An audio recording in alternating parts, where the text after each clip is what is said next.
Now let's move on to your side of the pond, Barry, in South Africa. And just a few hours before my announcement that I watched on this side, you guys had one of your own. Talk us through it.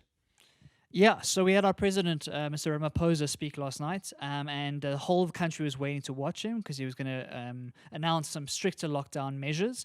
And a lot of people were predicting a full lockdown, and they were completely correct. And so the announcement was actually very similar to what Boris announced, Chad, in the kind of the way the lockdown is going to be put in place. And let me run through some of the points. The key thing is that South Africa is going to full shutdown from midnight on the 26th of March. That's this coming Thursday, for 21 days.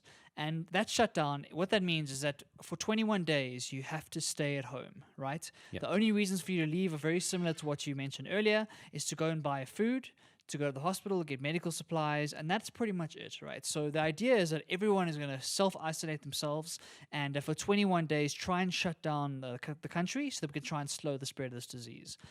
The South African National Defence Force has deployed a bunch of soldiers around the city to try, especially in Joburg, to try and help the police service to actually enforce these rules. Yeah. And quite interestingly, Chad, what I found out literally yesterday was that the Reserve Army barracks is actually in Craighall Park, like one street away from me, Wow. because I saw these three giant buses full of soldiers arriving.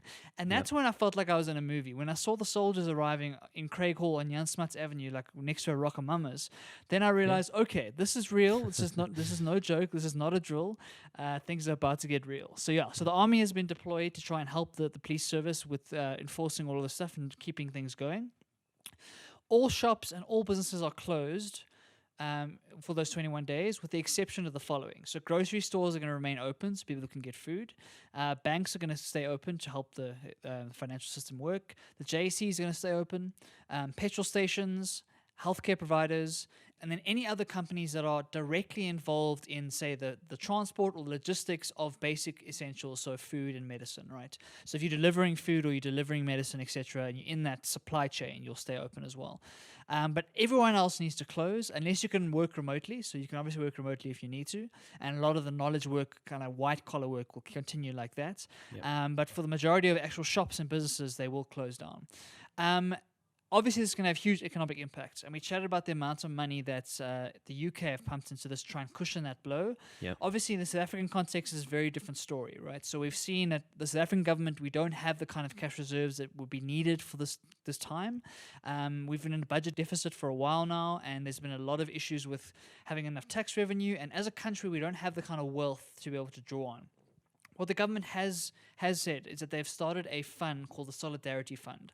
And the Solidarity Fund is our version of trying to mitigate that blow and try and support the people who are going to lose their jobs throughout this process.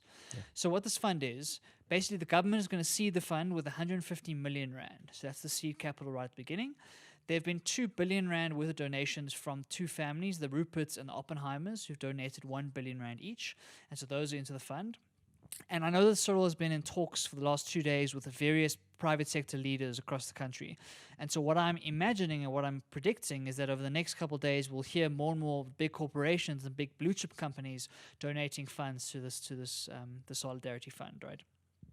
What this fund is hopefully going to do is going to help small businesses with some loans. It's going to try and provide temporary relief to try and pay wages of workers who otherwise wouldn't get paid, and try and mitigate that loss as best possible. We know that in 21 days, a lot of businesses are going to have to close down completely. So we're going to see lots of job losses. And so what this fund is trying to do is trying to support those people to manage the economy as best we can. Another interesting thing about this fund is that what Cyril called for was some sort of crowdsourcing approach. So as far as I understand, you're going to be able to, as an individual, go onto the website and donate your own money to try and help whoever you need to help. So I think it's an interesting move. It really shows the difference between, say, a UK and a US and a South Africa, because the government just doesn't have the ability to pull billions and billions of rands out of their pockets. And so I think South Africa is going to be in a real tough spot over the next couple of weeks, and we'll have to wait and see how this money is distributed as well. Absolutely. I mean, I also tuned in to that briefing, and so yeah, last night was just a crazy one, really, for me as well. First tuning into the SA one, and then secondly into the UK one, and some other things that I kind of also noted in terms of all the shops and businesses being closed. As far as I understand, those who can work remotely are still able to. So definitely worth noting that. On the back of the Solidarity Fund, it looks like they're going to be setting up a website called solidarityfund.co.za. And like you said, I think a lot of individuals will be able to go in and put their own contributions forward, which is interesting. Like you said, this crowdsourcing approach. What else can you do ultimately when you're in a country that has been at the back of so much corruption and state capture in the past, and really so much money has just been lost ultimately to the government? What else can you do other than to ask individuals and corporates, all of those blue chip type companies, to actually start contributing and aid in some of these efforts? Yeah, it's a really interesting point because it kind of, like you say, it's the only kind of thing we can do. There's the only real option that we have, and one of the concerns, obviously, like you say, with the history of state capture and corruption in this country, there's a serious worry about how this money is actually going to be used, right? Yep. So Cyril tried to preempt a lot of these concerns by announcing some real strict measures regarding corruption and profiteering from this fund. Yep. So you basically said, like, if anyone is trying to use this fund to profiteer or to be corrupt, and they're trying to siphon money out of this thing, they'll be met with very, very strict fines and jail time. And he was very, very, very, very serious about that, because obviously it's a big concern. Like, you can throw billions of rands into this fund, but the past of South Africa has shown us that it's likely those funds might not get to where they should go. So where it really matters is, are these funds are they deployed in the right way? Do they meet the right criteria, and do they get given to the right businesses and the right people? I'm sure that everybody is going to be applying for this money across the board, and so it's going to be a real challenging thing to try and take this relatively small amounts of money, if we think about it in the greater scheme of things, and try and divvy it up to try and manage the economic impacts. I know, for example, Chad, I've been chatting to some of my friends, and I'm on a bunch of entrepreneurial groups here in South Africa, and I've been chatting to a lot of guys who run small businesses, and a lot of them are sitting there not knowing how to operate, because they've got like 80 staff they need to pay wages for, and it's all very well to say you've got this fund, but how do you know you're going to be able to get access to that money? So you're going to operate for the next 2 weeks waiting for the fund to be ready. By that stage, your business might be dead already. Yeah, so many things to unpack there. I mean, you're completely right. I think timing of this is absolutely key in terms of all these measures. Just like the Chancellor this side, Rishi Sunak came out and mentioned all of these other unprecedented measures. But in terms of the practicalities of it, where do you actually apply? Who's eligible to apply? Lots of businesses need that cash and need it right now. A lot of companies have already shed off so many jobs on this side. And so, yeah, it's going to be really interesting to see how quickly the state policymakers are able to roll out all of these new schemes, and ultimately how quickly they're able to get that cash into the right pockets, which is also fascinating. If we look at the timing of your lockdown, Barry, because that only actually comes into effect, as far as I understand, on Thursday night. You guys have been given a couple of days grace just to get things in order and prepare. Here in the UK, it was really in effect overnight. Yeah, it's interesting. I think that a lot of the South Africans really appreciate the fact that we've got 1 or 2 days to get ourselves in order and get everything ready to go. I think that today we've seen a lot of people queuing at shops to try and buy all sorts of stuff. Even though the shops are going to be open, people are still panicking and still trying to stockpile. So I saw videos of huge queues at all the grocery stores here. But like you say, I think for the next day or two, we're going to be working on trying to figure out, cool, you're going to go down to lockdown. How do you make sure you're fine during those 21 days? And so everyone is kind of looking after themselves and their families and trying to make sure they're prepared for this as best you can. I'm not sure what would have happened if you just announced immediate lockdown. I think South Africa would have caused some chaos if that was the case.